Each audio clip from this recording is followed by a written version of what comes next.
गोरखपुर के भटहट के पिपरी में पहुंची महामहिम राष्ट्रपति द्रौपदी मुर्मू। आयुष विश्वविद्यालय का किया लोकार्पण।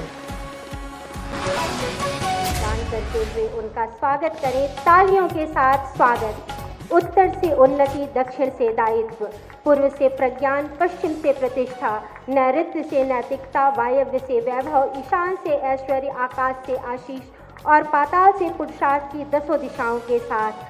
दक्षिण से दायित्व, पूर्व से प्रज्ञान, पश्चिम से प्रतिष्ठा, नैऋत्य से नैतिकता, वायव्य से वैभव, ईशान से ऐश्वर्य, आकाश से आशीष और पाताल से पुरुषार्थ की 10 दिशाओं के साथ।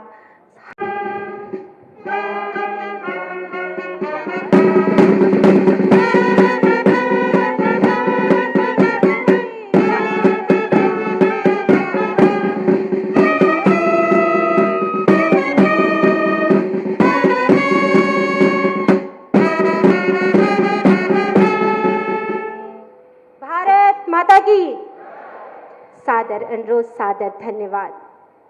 मंच पर योग एवं संस्कारों की इस वसुधा पर भारत की प्रथम नागरिक महामहिम स्ट्रिप तब यूज होती है जब स्क्रीन पर कोई शख्स बात कर रहा है, भले उसने तारुफ अपना करा दिया हो या उसका किसी ने तारुफ करा दिया हो, फिर भी हार्दिक स्वागत माननीय मुख्यमंत्री महोदय, उत्तर प्रदेश शासन एवं समस्त अतिथिगण के स्वागत के लिए हम सभी मंगलाचरण हेतु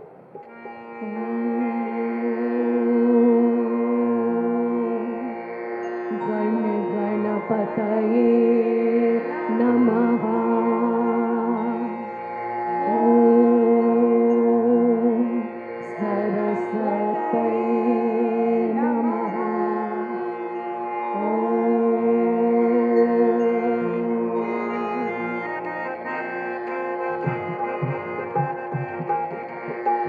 जय जय जय धन्वन्तरि भगवन्, जय जय स्वास्थ्य विधाता, रोग मृत्यु भय शोक निवारक, जय जय मंगल दाता, शैलतंत्र मर्माज्ञ सुधाकर, जन जन जीवन दाता, जरा नाश अमृत घट धारक, सुर नर मुनि सुख दाता, जय जय जय धन्वन्तरि भगवन्, जय जय जय धन्वन्तरि भगवन्, जय जय जय धन्वन्तरि भगवन्।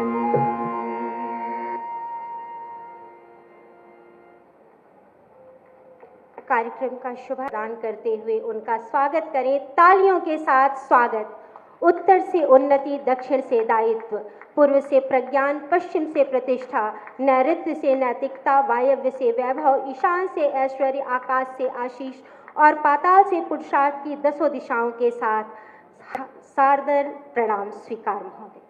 हम सभी आज के इस अवसर पर विकास की धारा में उत्तर प्रदेश शासन के द्वारा आयुष विश्वविद्यालय के वीडियो की प्रस्तुति महामहिम राष्ट्रपति महोदया के सम्मुख।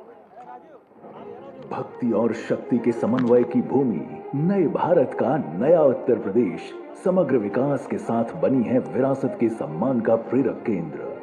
यशस्वी प्रधानमंत्री नरेंद्र मोदी जी के विजन आयुष्मान भारत के अनुरूप उत्तर प्रदेश बना है आरोग्य प्रदेश। प्रधानमंत्री जन आरोग्य योजना से सबकी पहुंच में है अत्याधुनिक स्वास्थ्य सुविधाएं। यशस्वी प्रधानमंत्री जी की प्रेरणा से आज दुनिया कर रही है भारतीय मनीषा के अनुपम उपहार योग का अनुसरण। ऋषि परंपरा के इस अनुपम उपहार को 21वीं सदी में यशस्वी प्रधानमंत्री जी की विजनरी लीडरशिप में नई पहचान मिली। भारत सरकार ने वर्ष 2014 में आयुष मंत्रालय का गठन और राष्ट्रीय आयुष मिशन का शुभारंभ किया। हमारा आयुर्वेद हजारों वर्षों की परंपरा, हजारों वर्षों की तपस्या का प्रतीक है। नए भारत के नए उत्तर प्रदेश में माननीय मुख्यमंत्री योगी आदित्यनाथ के परिवर्तनकारी नेतृत्व में आयुष चिकित्सा और शिक्षा को मिले हैं नए आयाम। उत्तर प्रदेश सरकार ने वर्ष 2017 में आयुष विभाग की स्थापना कर आयुर्वेद, यूनानी, होम्योपैथ, योग एवं प्राकृतिक चिकित्सा को दी है नई दिशा। त्रिपुरारी की नगरी काशी में राजकीय होम्योपैथिक मेडिकल कॉलेज और मर्यादा पुरुषोत्तम प्रभु श्री राम की जन्मभूमि अयोध्या में राजकीय आयुर्वेदिक महाविद्यालय की हुई है स्थापना। महायोगी गुरु गोरखनाथ आयुष विश्वविद्यालय उत्तर प्रदेश की परंपरागत चिकित्सा पद्धति को, भारत की चिकित्सा पद्धति को, दुनिया की परंपरागत जो ट्रेडिशनल मेडिसिन की पद्धतियां हैं, इसे आगे बढ़ाने के लिए यह विश्वविद्यालय आज गोरखपुर में स्थापित हो रहा है। इसके लिए मैं आप सबको हृदय से बधाई देता हूं, अपनी शुभकामनाएं देता हूं। महायोगी गोरखनाथ की तपोभूमि गोरखपुर में माननीय राष्ट्रपति श्रीमती द्रौपदी मुर्मू के कर कमलों से माननीय राज्यपाल आनंदीबेन पटेल और माननीय मुख्यमंत्री जी की गरिमामयी उपस्थिति में आज उत्तर प्रदेश का पहला आयुष विश्वविद्यालय राष्ट्र को समर्पित किया जा रहा है। ये सौभाग्य की बात है कि महायोगी गुरु गोरखनाथ आयुष विश्वविद्यालय का शिलान्यास भी देश के तत्कालीन माननीय राष्ट्रपति जी के कर कमलों से संपन्न हुआ था। महायोगी गुरु गोरखनाथ आयुष विश्वविद्यालय का कार्यालय 8 जनवरी 2022 से प्रारंभ हुआ। आयुष विश्वविद्यालय से वर्तमान में 98 आयुष कॉलेज संबद्ध हैं। विगत 3 शैक्षणिक सत्रों में आयुर्वेदिक, यूनानी और होम्योपैथी विधा के स्नातकोत्तर एवं स्नातक पाठ्यक्रमों में प्रवेश लेने वाले 18,581 छात्रों की परीक्षाएं सफलतापूर्वक कराई गई हैं संपन्न। आयुष शिक्षा के साथ ही आयुष चिकित्सा का केंद्र भी बन रहा है महायोगी गोरखनाथ आयुष विश्वविद्यालय। आयुष विधा में उच्चतम शिक्षा प्रदान करने के लिए विद्या वारिधि व वाचस्पति के साथ ही रोजगार परक शिक्षा, BSc nursing in Ayurveda, B pharma in Ayurveda, Unani, homeopathy के साथ ही अन्य विभिन्न पाठ्यक्रमों के संचालन से प्रदेश में स्थापित औषधि निर्माणशालाओं में उच्च गुणवत्ता की औषधियों का निर्माण होगा सुनिश्चित। भारतीय संस्कृति के पुरातन चिकित्सा विज्ञान आयुष के अनुरूप आयु से दीर्घायु, दीर्घायु से सुखायु और सुखायु से हितायु की ऋषि परंपरा को साकार कर रही है डबल इंजन सरकार। आयुष का विस्तार, डबल इंजन सरकार।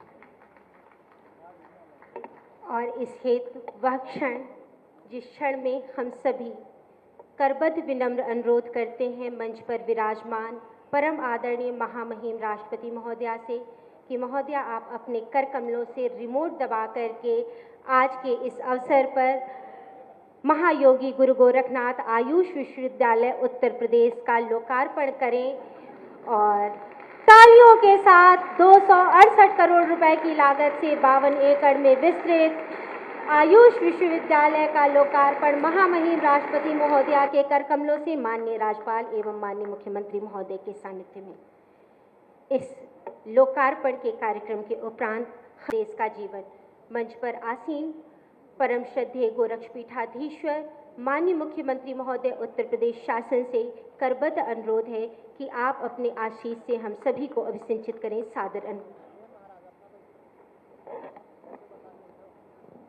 भारत माता की, भारत माता की, भारत माता की। वंदे वंदे वंदे।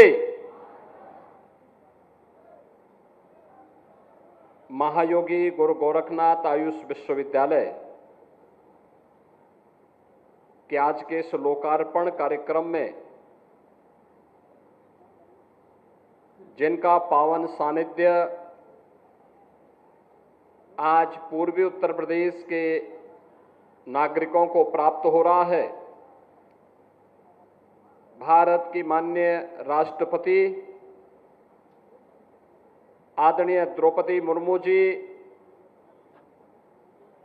कल से ही गोरखपुर में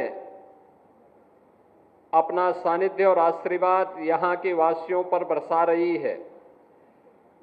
जोरदार करतल ध्वनि से आदरणीय राष्ट्रपति जी का गोरखपुर की धरती पर स्वागत करके आप सभी गौरवान्वित हों।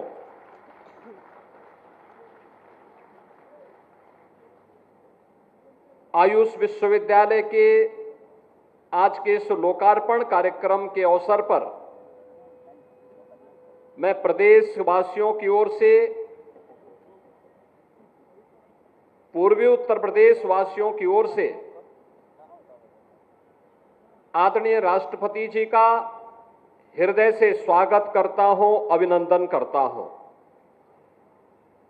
ये हमारे लिए अत्यंत गौरव का विषय है कि आदरणीय राष्ट्रपति जी ने कल गोरखपुर एम्स के पहले दीक्षांत समारोह में सहभागिता देकर के वहां से निकलने वाले चिकित्सकों को अपना सानिध्य देकर के उन्हें व्यावहारिक जीवन में कैसे कार्य करना है इसके लिए अपना मार्गदर्शन दिया। और आज गोरखपुर के इस ग्रामीण भटड़ क्षेत्र में आदरणीय राष्ट्रपति जी का सानिध्य न केवल यहां के स्थानीय नागरिकों को बल्कि हमारे यहां पर पूर्वी उत्तर प्रदेश के अलग अलग क्षेत्रों से जो उपस्थिति हुई है उन सबके साथ साथ पूरे उत्तर प्रदेश को उनका मार्गदर्शन इस लोकार्पण कार्यक्रम में प्राप्त होने वाला है। इस अवसर पर आदरणीय राष्ट्रपति जी का मैं हृदय से अभिनंदन करता हूं, स्वागत करता हूं। ये हमारे लिए अत्यंत गौरव का विषय है कि आज के इस समारोह में अति विशिष्ट अतिथि के रूप में प्रदेश की आदरणीय राज्यपाल माननीय श्री आनंदीबेन पटेल जी का आशीर्वाद और मार्गदर्शन हम सबको प्राप्त हो रहा है। मैं इस अवसर पर आप सभी उपस्थित जनों की ओर से, उत्तर प्रदेश सरकार की ओर से और पूर्वी उत्तर प्रदेश की जनता जनार्दन की ओर से आदरणीय राज्यपाल महोदया का भी हृदय से मैं स्वागत करता हूं, अभिनंदन करता हूं। समारोह में उपस्थित प्रदेश सरकार में मंत्रिमंडल के मेरे सहयोगी वरिष्ठ मंत्री श्री सूर्य प्रताप शाही जी, जल शक्ति मंत्री श्री स्वतंत्र देव सिंह जी, मत्स्य विभाग के मंत्री डॉक्टर संजय निषाद जी, आयुष विभाग के मंत्री डॉक्टर दयाशंकर मिश्रा दयालु जी, लोकप्रिय सांसद श्री रवि किशन जी, यहां के लोकप्रिय विधायक श्री महेंद्र पाल सिंह जी, पूर्वी उत्तर प्रदेश के हमारे सभी माननीय जनप्रतिनिधिगण, माननीय सांसद, माननीय विधायक, विधान परिषद के सदस्यगण, अन्य सम्मानित जनप्रतिनिधिगण, विश्वविद्यालय के कुलपति प्रोफेसर के रामचंद्र रेड्डी जी और उपस्थित सभी बहनों और भाइयों, आज का दिन इस पूरे क्षेत्र के लिए अत्यंत गौरवशाली क्षण है, जब देश की राष्ट्रपति जी के कर कमलों से जो हमारी ट्रेडिशनल मेडिसिन की विधा है, जो पारंपरिक हमारी आयुष की पद्धति है, उसके एक विश्वविद्यालय का लोकार्पण उनके कर कमलों से हो रहा है। बहनों और भाइयों, हम सब जानते हैं 2014 के पहले भारत की आरोग्यता की सुविधा को वैश्विक मान्यता जिस रूप में मिलनी चाहिए थी, नहीं मिल पाई थी। हम आभारी हैं देश के यशस्वी प्रधानमंत्री जी का, जिन्होंने 2014 में आने प्रधानमंत्री बनने के साथ ही देश के अंदर आयुर्वेद, यूनानी, होम्योपैथ, योग एंड नेचुरोपैथी, सिद्धा, इन सब को मिलाकर के भारत की ये अलग अलग और दुनिया के कुछ महत्वपूर्ण ट्रेडिशनल आरोग्यता की विधाओं को आयुष मंत्रालय के रूप में देश के अंदर एक मंच दिया और आज आयुष मंत्रालय देश के अंदर प्रधानमंत्री जी के मार्गदर्शन और नेतृत्व में देश के नागरिकों के मन में अपनी परंपरागत आरोग्यता की पद्धति का अनुसरण करते हुए संपूर्ण आरोग्यता के लक्ष्य को प्राप्त कर रही है। उत्तर प्रदेश का यह आयुष का पहला विश्वविद्यालय है।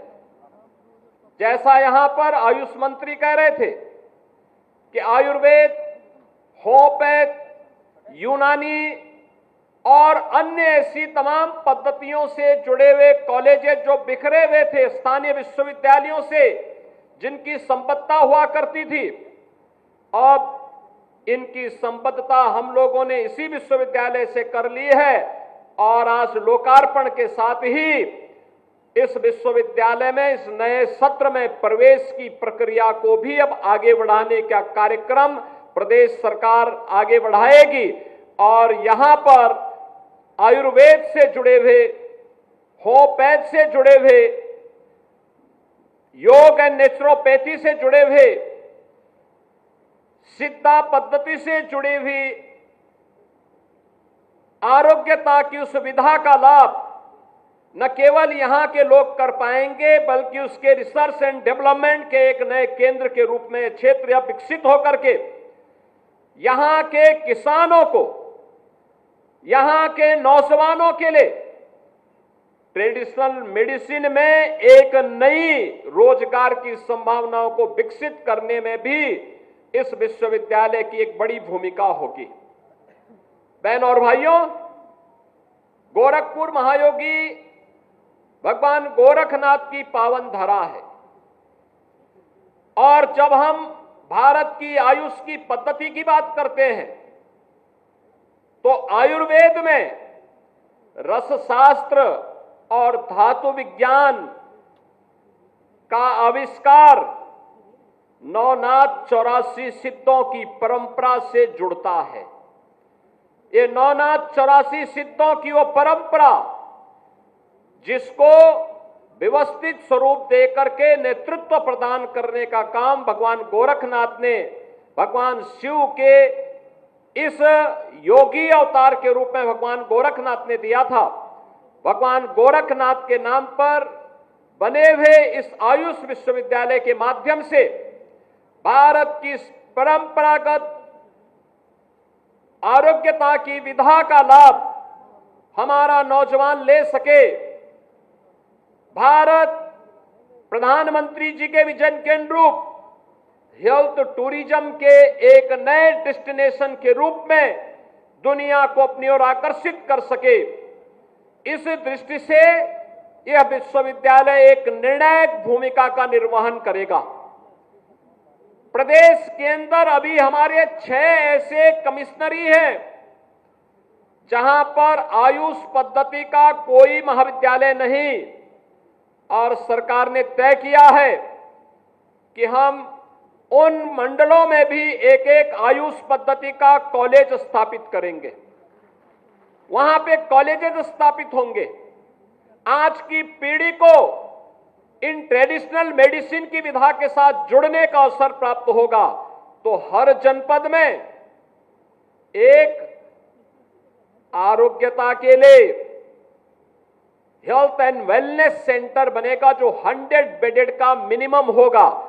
इसके माध्यम से आज जिन आरोग्यता के लक्ष्यों को प्राप्त करने के लिए पंचकर्म हो, 4 सूत्र हो या फिर उन कार्यक्रमों को जो आयुष पद्धति के माध्यम से एक व्यक्ति को स्वस्थ जीवन जीने के लिए प्रेरणा दे सकता है, उसके एक एक केंद्र हर जनपद में, चाहे वह गवर्नमेंट के स्तर पर, चाहे वह पीपीपी मोड पर स्थापित करके उत्तर प्रदेश को न केवल यहां के नागरिकों के लिए आरोग्यता के संपूर्ण लक्ष्य को प्राप्त करने की दिशा में कार्य करने की दिशा में सरकार कार्य कर रही है, बल्कि इसके माध्यम से हेल्थ टूरिज्म के एक नए डेस्टिनेशन के रूप में स्थापित करने में भी हम लोग कार्य करेंगे। स्थानीय किसानों को मेडिसिनल प्लांट के माध्यम से रोजगार की अनंत संभावनाओं को आगे बढ़ाने के लिए भी आज के समारोह के कार्यक्रम का अत्यंत महत्वपूर्ण होगा। आज के इस अवसर पर हम सबको सानिध्य प्राप्त हो रहा है आदरणीय राष्ट्रपति जी का, आदरणीय राज्यपाल महोदय का, प्रदेश सरकार के हमारे मंत्रियों का, पूर्वी उत्तर प्रदेश के हमारे माननीय जनप्रतिनिधियों का, माननीय सांसद, माननीय विधायक, अन्य माननीय जनप्रतिनिधियों का। स्वाभाविक रूप से हम इसके माध्यम से आयुष पद्धति का लाभ आम जन तक पहुंचाने में सफल होंगे। आज के समारोह के अवसर पर एक बार फिर से मैं आदरणीय राष्ट्रपति जी का, आदरणीय राज्यपाल महोदय का हृदय से स्वागत और अभिनंदन करते हुए आयुष विश्वविद्यालय के लोकार्पण के अवसर पर आप सभी को, प्रदेशवासियों को हृदय से बधाई देता हूं, अपनी शुभकामनाएं देता हूं। धन्यवाद। जय हिंद।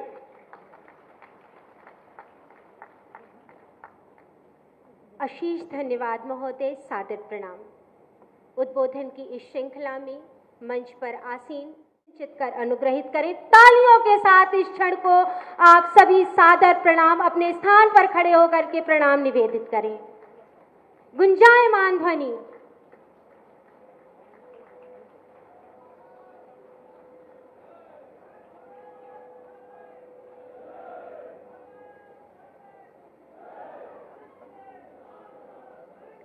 इस आयुष विश्वविद्यालय के लोकार्पण के अवसर पर उपस्थित उत्तर प्रदेश की राज्यपाल एवं इस विश्वविद्यालय की कुलाधिपति श्रीमती आनंदीबेन पटेल जी, मुख्यमंत्री योगी आदित्यनाथ जी, राज्य सरकार में आयुष मंत्री डॉक्टर दयाशंकर मिश्रा दयालु जी, जल शक्ति मंत्री श्री सत्येंद्र देव सिंह जी, कृषि मंत्री श्री सूर्य प्रताप शाही जी और मत्स्य मंत्री डॉक्टर संजय निषाद जी, संसद सदस्य श्री रवि किशन जी, कुलपति प्रोफेसर रामचंद्र रेड्डी जी, यहाँ उपस्थित सभी राज सेवक, राजनेतागण, अन्य विशिष्ट अतिथिगण, देवी और स्वजनों, महाजगी गुरु गोरखनाथ की इस पवित्र धरती को मैं सादर नमन करती हूँ। गुरु गोरखनाथ के बारे में कहा गया है कि आदि गुरु शंकराचार्य के बाद इतना प्रभावशाली और महिमापूर्ण महापुरुष भारतवर्ष में दोबारा नहीं हुआ है। गोरखपुर योग भूमि है। गुरु गोरखनाथ ने तो इस क्षेत्र को अक्षय आध्यात्मिक ऊर्जा से समृद्ध किया ही है। ये परमहंस योगानंद की जन्मभूमि भी है। आप सभी भाई बहन ऐसे महान स्थानीय परंपराओं से जुड़े हुए हैं जिनका राष्ट्रीय महत्व है, जिनका पूरी मानवता पर प्रभाव है। ये प्रसन्नता की बात है कि श्री आदिनाथ, श्री वसेंद्रनाथ और श्री गोरखनाथ जी की परंपरा को आगे बढ़ाते हुए गोरखपुर से प्रसारित हुआ नाथ पंथ भारत के कोने कोने में तथा अन्य देशों में भी मानवता के कल्याण में सक्रिय है। तपस्या, साधना और अध्यात्म की ये धरती आत्मगौरव तथा राष्ट्र प्रेम की आधार भूमि भी है। 18वीं सदी के सन्यासी विद्रोह से लेकर के 1857 के स्वाधीनता संग्राम तक गोरखपुर एक नाथ पंथ की योगी जन कल्याण और स्वाधीनता संग्राम के सूत्रधार रहे। इस धरती से बाबू बंधु सिंह और रामप्रसाद बिस्मिल जैसे बलिदानियों की गाथाएं जुड़ी है। गोरखपुर से जुड़ी ऐसे महान विभूतियों को मैं सादर प्रणाम करती हूँ, नमन करती हूँ। लगभग 100 वर्ष से गीता प्रेस गोरखपुर से ने भारत के जनमानस की धर्म और संस्कृति से जुड़ी रखने का महान कार्य किया है। संस्कृत और हिंदी के अलावा अन्य अनेक भाषाएं में गीता प्रेस की प्रकाशन उपलब्ध है। ओडिया भागवत के नाम से विख्यात अति बड़ी जगन्नाथ दास द्वारा रचित भागवत महापुराण को ओडिशा के लोग बड़े सम्मान से पढ़ते हैं। ओडिया भागवत का प्रकाशन और प्रसार भी गीता प्रेस गोरखपुर द्वारा किया गया है। कल शाम को मुझे श्री गोरखनाथ जी मंदिर से मैं दर्शन करने का मौका मिला, पूजन करने का मौका मिला, तो वहाँ मुझे ओडिया भाषा में गीता प्रेस गोरखपुर द्वारा प्रकाशित शिव पुराण और भागवत की प्रतियां भेंट की गई है। वे पुस्तकें मेरे पास गोरखपुर की अमूल्य सौगात और स्मृति के रूप में सदैव संरक्षित होकर के रहेगा। मुझे ये जानकर बहुत प्रसन्नता हो रही है कि विगत कुछ वर्षों में गोरखपुर में इंफ्रास्ट्रक्चर का बहुत तेज गति से विकास हो रहा है। गोरखपुर इंडस्ट्रियल डेवलपमेंट अथॉरिटी यानी गीडा की गतिविधियों से बड़े पैमाने पर विस्तार हुआ है। यहाँ के टेराकोटा के कलात्मक उत्पादन देश विदेश में निरंतर और अधिक लोकप्रिय हो रही है। ऐसे अनेक उपलब्धियां से यहाँ के निवासियों में निश्चित ही नई ऊर्जा और आकांक्षाओं का संचार हो रहा है। देवी और स्वजनों, भाई और बहनों, महायोगी गुरु गोरखनाथ जैसे विलक्षण विभूति के पवित्र नाम से जुड़े इस विश्वविद्यालय में आकर उनके प्रति श्रद्धा मुझ में और अधिक प्रबल संचार हो रही है। मैं महायोगी गुरु गोरखनाथ जी की पावन स्मृति को सादर नमन करती हूँ। ये विश्वविद्यालय हमारी समृद्ध प्राचीन परंपराओं का नवनिर्मित तथा प्रभावशाली आधुनिक केंद्र है। इस विश्वविद्यालय का लोकार्पण करके मुझे बहुत प्रसन्नता हो रही है। ये लोकार्पण उत्तर प्रदेश ही नहीं अपितु पूरे देश में मेडिकल एजुकेशन और चिकित्सा सेवा के विकास में एक मील का पत्थर साबित होगा। मुझे ये जानकर खुशी हो रही है कि यहाँ उच्च स्तरीय सुविधाओं का निर्माण किया गया है। इन सुविधाओं का लाभ बड़ी संख्या में जनसामान्य को सुलभ होने लगा है। मुझे बताया गया है कि इस विश्वविद्यालय से संबद्ध लगभग 100 आयुष कॉलेज यहाँ की उत्कृष्टता से लाभान्वित हो रही है। यहाँ आयुष पद्धतियों में स्नातक से लेकर उच्चतम उपाधियों के स्तर पर भी शिक्षण एवं शोध कार्य किया जा रहा है, आगे किया जाएगा। आयुष पद्धतियों से जुड़े रोजगारपूर्वक पाठ्यक्रमों की शिक्षा भी यहाँ दी जाएगी। मुझे ये भी बताया गया है कि पारंपरिक चिकित्सा पद्धतियों को अंतर्राष्ट्रीय मानकों के अनुरूप विश्व स्तरीय और स्वीकार्य बनाने के लिए यहाँ शोध कार्यों पर विशेष बल दिया जाएगा। उत्तर प्रदेश के इस प्रथम आयुष विश्वविद्यालय की उत्कृष्ट परिकल्पना और निर्माण को दिशा एवं गति प्रदान करने के लिए मैं मुख्यमंत्री योगी आदित्यनाथ जी को बहुत बहुत धन्यवाद देती हूँ। मैं यहाँ एक बातें कहना चाहूँगी।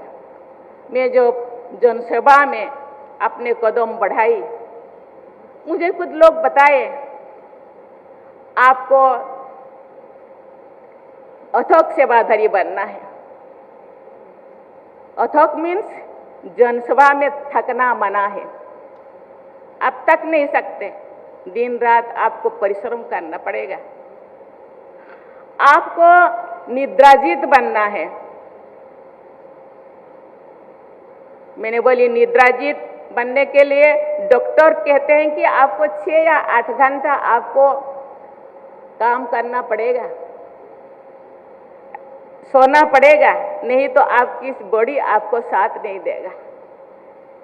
लेकिन योगी आदित्यनाथ, आदरणीय मुख्यमंत्री जैसी एक जोगी लोग कहते हैं नहीं, निद्रा को जय करने के लिए आपको और अपने को सशक्त बनाने के लिए, फिजिकली और मेंटली सशक्त बनाने के लिए आपको योग करना होगा।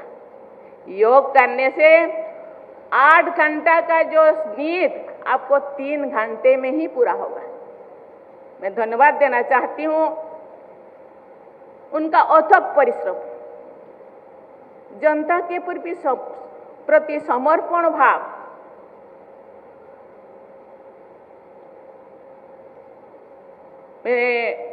आज इस एरिया में बहुत सारे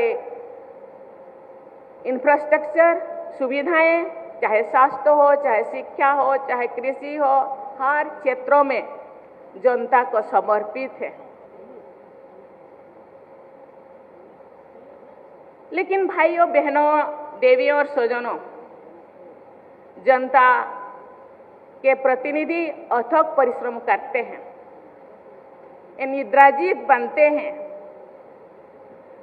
जनता के सुविधा के लिए सुख सुविधा पहुंचाते हैं, लेकिन जिन इंस्टीट्यूट को, जिन संस्था को वो बना रहे हैं, उधर के जो अधिकारी, डॉक्टर्स या नर्स,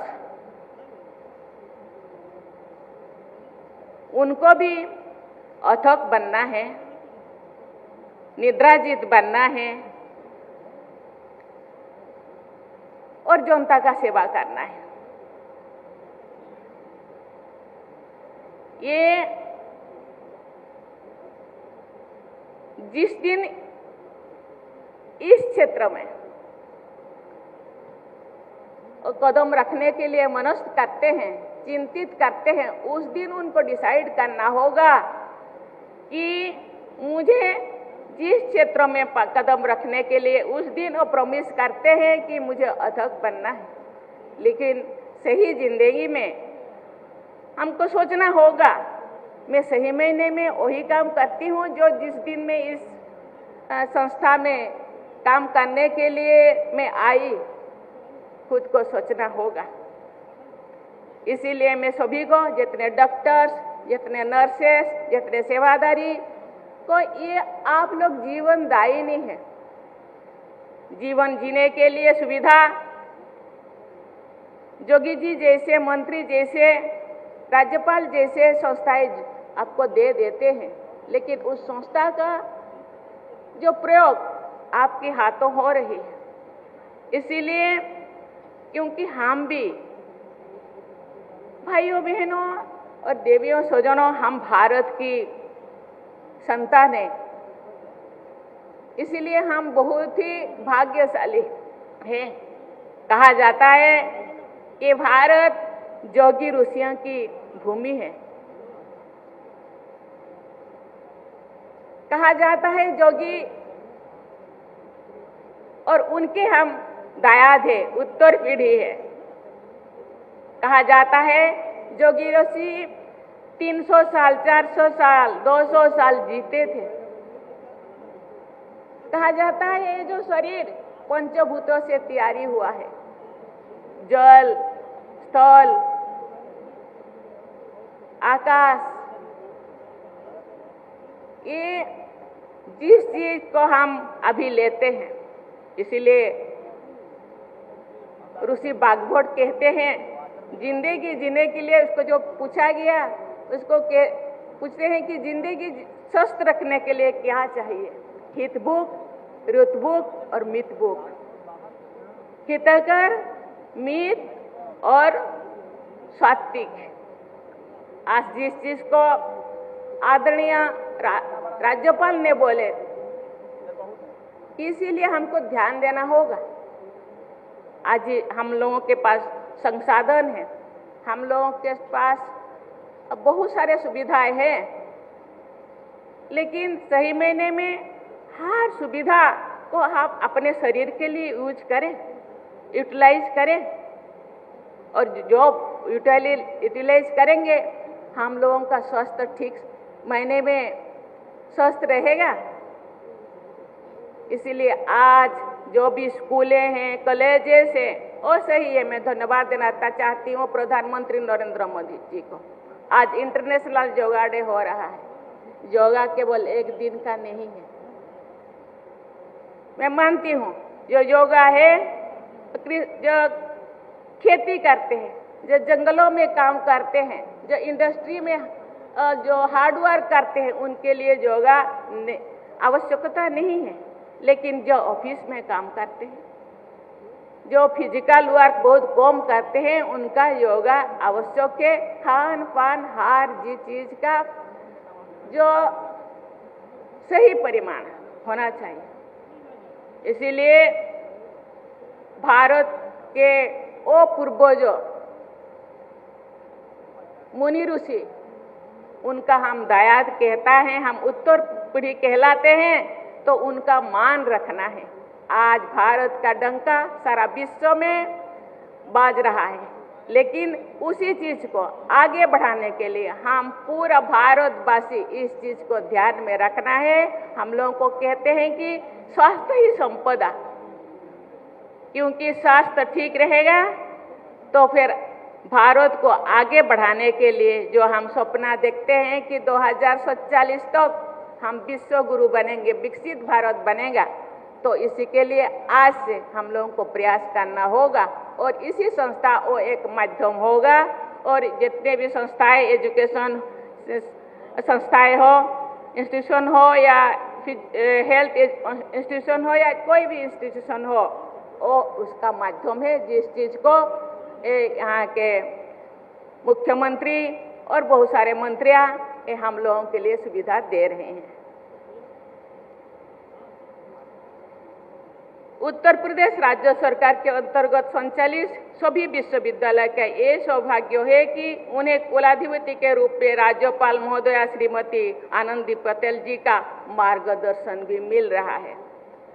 देवी और स्वजनों, आयुर्वेद, योग, प्राकृतिक चिकित्सा तथा सिद्ध जैसे भारत की पुरातन प्राणियों में समग्र और सार्थक जीवन जीने का वैज्ञानिक पद्धति बताया गया है। 100 वर्षों से भी अधिक आयु तक सभी इंद्रियों को समर्थ बनाए रखने तथा स्वावलंबी बने रहने के लिए प्राचीन जो पदार्थ ये प्रमाणित करती है कि आयुर्वेद, योग एवं प्राकृतिक चिकित्सा पर आधारित हमारी पारंपरिक जीवन शैली बहुत ही अच्छा था। उसको हम लोगों को फॉलो करना पड़ेगा। हम दवा खाने के बाद भी हम लोगों को स्वस्थ रहने के लिए उसी परंपरा को हमको फॉलो करना पड़ेगा।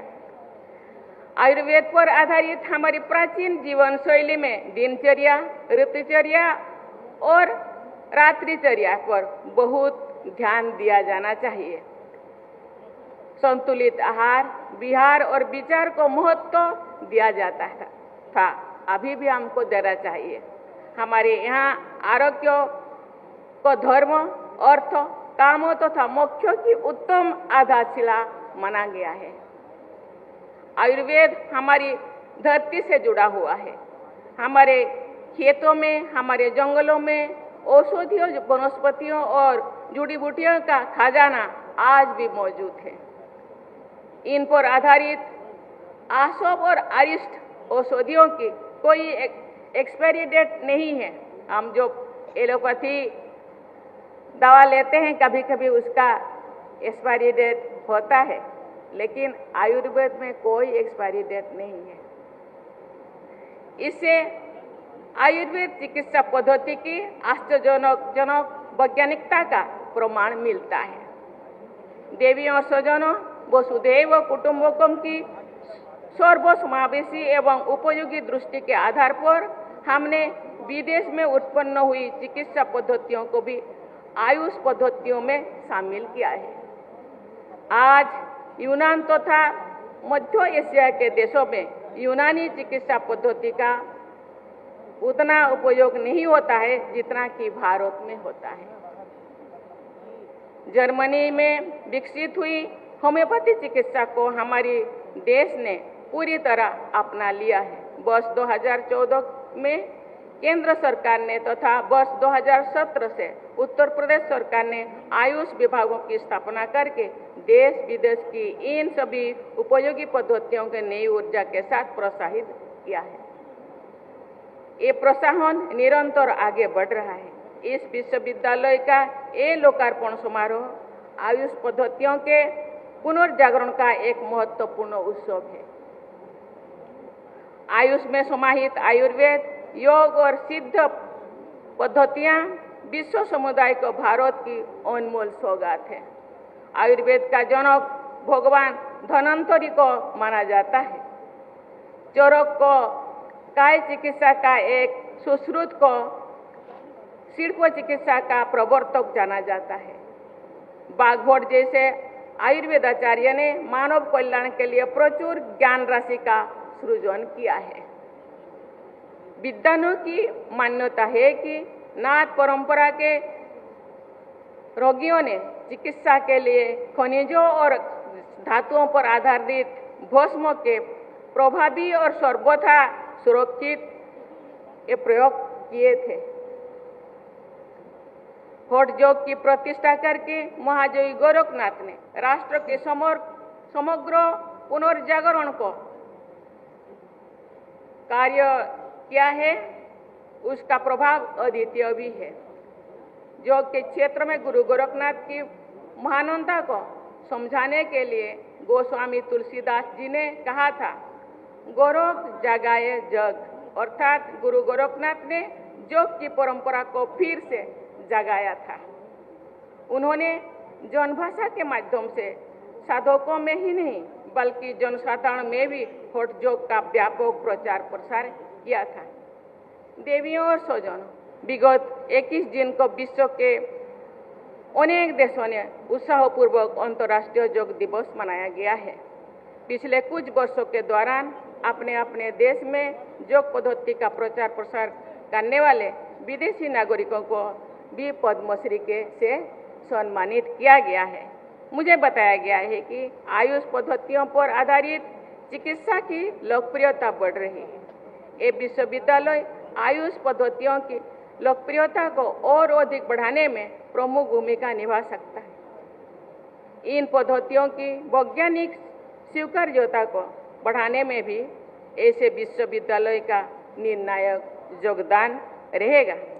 मुझे विश्वास है कि महायोगी गुरु गोरखनाथ आयुष विश्वविद्यालय परंपरा और आधुनिकता के संगम के नई प्रतिमान स्थापित करेगा तथा भविष्य में एक महान संस्थान के रूप में अपनी पहचान बनाएगा। इस दृढ़ विश्वास के साथ अपनी वाणी को विराम देती हूँ। आपको बहुत बहुत धन्यवाद। जय हिंद, जय भारत।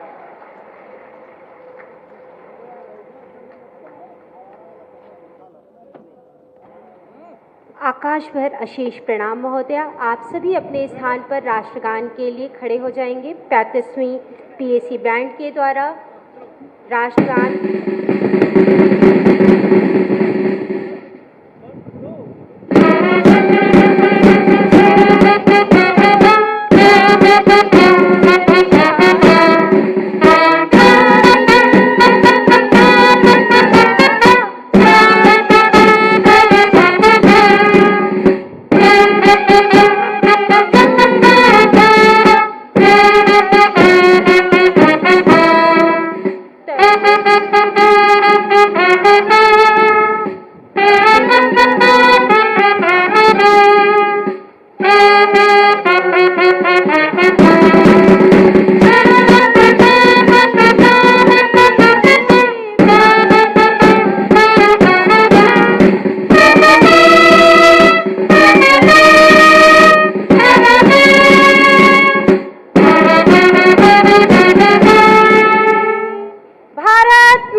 सादर धन्यवाद।